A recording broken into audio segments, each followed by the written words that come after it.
तो नमस्कार, जय श्री राम। देश के 500 साल पुराने एक बड़े मुद्दे का निराकरण होने जा रहा है, लेकिन एक ऐसा मुद्दा जो कि अब बहुत बड़ा हो चुका है। ये कोरोना से भी ज्यादा घातक है और दिन पर दिन इसके आंकड़े बढ़ते जा रहे हैं, जिसका नाम है लव जिहाद। या पहले तो हमने यही सुना था कि लव जिहाद केरल राज्य में फल फूल रहा है, लेकिन अब इसके मामले दूसरे राज्यों से भी बाहर आने लगे हैं। तो बेसिकली अगर हम लव जिहाद के बारे में बात करें तो एक ऑर्गेनाइजेशन या फिर एक व्यक्ति के द्वारा इंटेंशनली अपने नाम, अपनी पहचान छुपाकर किसी दूसरे समुदाय की लड़की को अपने प्यार के जाल में फंसाया जाता है, उसे उसके धर्म परिवर्तन करने पे जोर दिया जाता है और लड़की अगर मना कर दे तो उससे हाथापाई, मारा पिटाई की जाती है, ब्लैकमेल किया जाता है और अगर मामला आगे बढ़ जाए तो उसे मार डाला जाता है। वगैरह करा के उसने मेरी वीडियो और पिक वगैरह निकाली।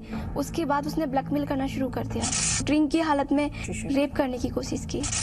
जब शादी की बात हुई तभी पता लगा कि वो मुस्लिम है, हिंदू नहीं है। वो मुझे जानवरों की तरह मारता था और गालियां मारता था। मेरे दोस्त ने एक पीडीएफ फाइल बनाई जिसकी लिंक मैं आपको नीचे डिस्क्रिप्शन में दे रहा हूं। इसमें आपको लव जिहाद से रिलेटेड बहुत सारी न्यूज देखने को मिलेगी, लेकिन आज हमारा मुद्दा थोड़ा अलग है। हम इसके निराकरण पे चर्चा करने वाले हैं विथ लॉजिक एंड फैक्ट्स। ये मैं आशा करता हूं कि इस वीडियो को आप शुरू से लेके अंत तक जरूर देखेंगे। तो चलिए शुरू करते हैं। तो जैसे ही लव जिहाद का नाम हमारे सामने आता है, हमारे मन में एक सवाल आना लग जाता है कि आखिर क्यों लड़कियां ही इसका सबसे ज्यादा शिकार होती हैं। तो इसके लिए एक छोटा सा लॉजिक है। एक व्यक्ति जिसे अपने घर और परिवार में प्यार नहीं मिलता, वो इसे संसार में ढूंढने के लिए निकल पड़ता है। और आज के जमाने में प्यार ढूंढने का सबसे सिंपल जरिया है सोशल मीडिया। और इसी सोशल मीडिया पे कुछ ऑर्गेनाइजेशन और कुछ व्यक्ति अपने फेक अकाउंट बनाते हैं, गलत नाम से, गलत पहचान से, जिनका इंटेंशन यही होता है कि वो किसी दूसरे समुदाय की लड़कियों को अपने प्यार के जाल में फंसा सके। और ये लड़कियां उनका बहुत आसान शिकार होती है, क्योंकि थोड़ी ही हमदर्दी जताकर ये इन्हें अपना बना लेते हैं। तो इसी जवाब के साथ में एक सवाल और मन में आता है कि एक लड़की उस व्यक्ति के लिए अपने माँ बाप को छोड़ने को तैयार हो जाती है जिससे वो कुछ दिन पहले ही मिली है। आखिर कैसे? कुछ लोगों का मत ये होगा कि भैया हमने लड़कियों को बहुत ज्यादा फ्रीडम देकर रखी है। नहीं नहीं नहीं भाई, ये तो इंटरनेट के कारण हो रहा है। अरे नहीं भाई, जब से मोबाइल आया है ना, ये लड़कियां बिगड़ती जा रही है। नहीं नहीं नहीं भाई, हाँ ये तो पढ़ाई के कारण हो रहा है। ज्यादा पढ़ाई करने के कारण लड़कियां बहुत ज्यादा मॉडर्न हो गई है। अब इस पर कुछ लोग तो ऐसे होंगे जो यहाँ पर भी लड़कियों के छोटे कपड़े पहनने को दोष देने लगेंगे, लेकिन मेरे हिसाब से ऐसा बिल्कुल भी नहीं है। इसके पीछे भी एक छोटा सा लॉजिक है, आइए जानते हैं। आजकल के जमाने में माँ बाप बच्चों को अच्छी शिक्षा और अच्छी सुविधा देना चाहते हैं, और इसके लिए वो दोनों ही मेहनत करते हैं। उन्हें लगता है कि अच्छी शिक्षा देना और अच्छी सुविधा देना यही उनकी जिम्मेदारी है, लेकिन इस जिम्मेदारी के चक्कर में वो अपने बच्चों के दोस्त बनना भूल जाते हैं। आजकल संयुक्त परिवार काफी कम नजर आते हैं, क्योंकि छोटे परिवार में लोगों को प्राइवेसी मिलती है, अपने मन मर्जी करने की स्वतंत्रता होती है और रोक टोक भी कम होती है। तो भैया ऐसे में परिवार में सिर्फ 4 जने होते हैं, माता पिता और उनके 2 बच्चे, और ये चारों उस 4 दिशा की तरह होते हैं, जो एक इधर जा रहा है तो दूसरा उधर जा रहा है। तो ऐसे में बच्चों में इमोशंस डेवलप नहीं हो पाते हैं, भले उन्हें सारी सुविधा मिल रही हो, उचित शिक्षा भी क्यों ना मिल रही हो। और हमारी संस्कृति में इमोशंस का बहुत इंपॉर्टेंस है। कैसे, मैं आपको एग्जांपल देके समझाता हूं। गुरु महाराज ने कहा है कि एक खालसा 1.25 लाख के बराबर है।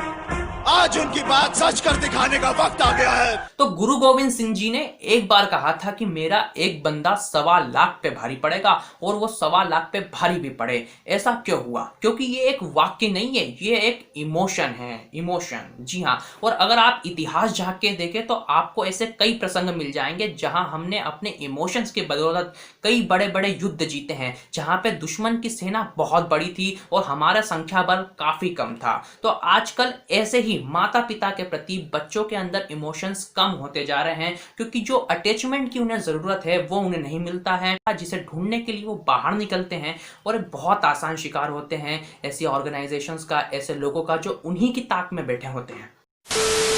अब मैं आता हूं अपने तीसरे पॉइंट पे। आजकल संयुक्त परिवार तो है नहीं, तो हर परिवार में दादा दादी भी आपको नजर नहीं आते हैं। दादा दादी ये वही लोग हैं जो हमें बचपन में पंचतंत्र की कहानी सुनाया करते थे, हमें हमारे वीर योद्धाओं की कहानी सुनाया करते थे, रामायण महाभारत पुराणों के बारे में बताया करते थे, मंदिर में, भजन में, कथाओं में साथ में लेकर जाया करते थे और हमें अपनी संस्कृति से परिचय कराया करते थे। आज जिन छत्रपति शिवाजी महाराज को हम देवतुल्य मानते हैं वो हिंदवी स्वराज्य की स्थापना ही नहीं कर पाते अगर उनकी माता जीजाबाई बचपन में उन्हें रामायण, महाभारत और अपने वीर योद्धाओं की कहानी साथ सुनाकर उनके चरित्र का निर्माण नहीं करती, उनमें हिंदुत्व की भावना उत्पन्न नहीं करती। लेकिन आज अगर हम नजर डालते हैं तो ऐसे कई पेरेंट्स हैं जिन्हें अपने भगवान के श्लोक तक याद नहीं है। तो ऐसे पेरेंट्स अपने बच्चों को क्या सिखाएंगे?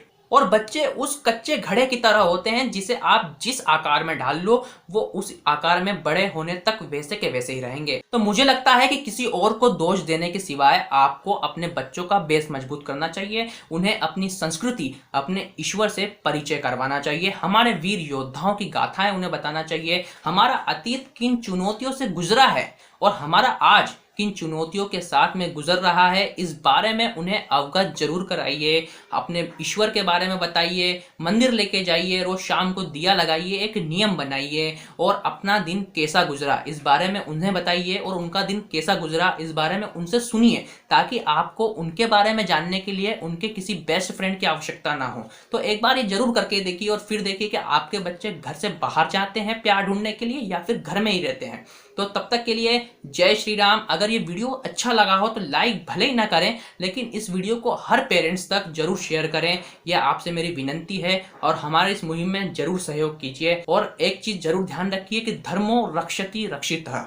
अगर आप धर्म की रक्षा करोगे तो धर्म आपकी रक्षा जरूर करेगा। तो तब तक के लिए जय श्री राम, जय हिंद, जय भारत। श्री राम जानकी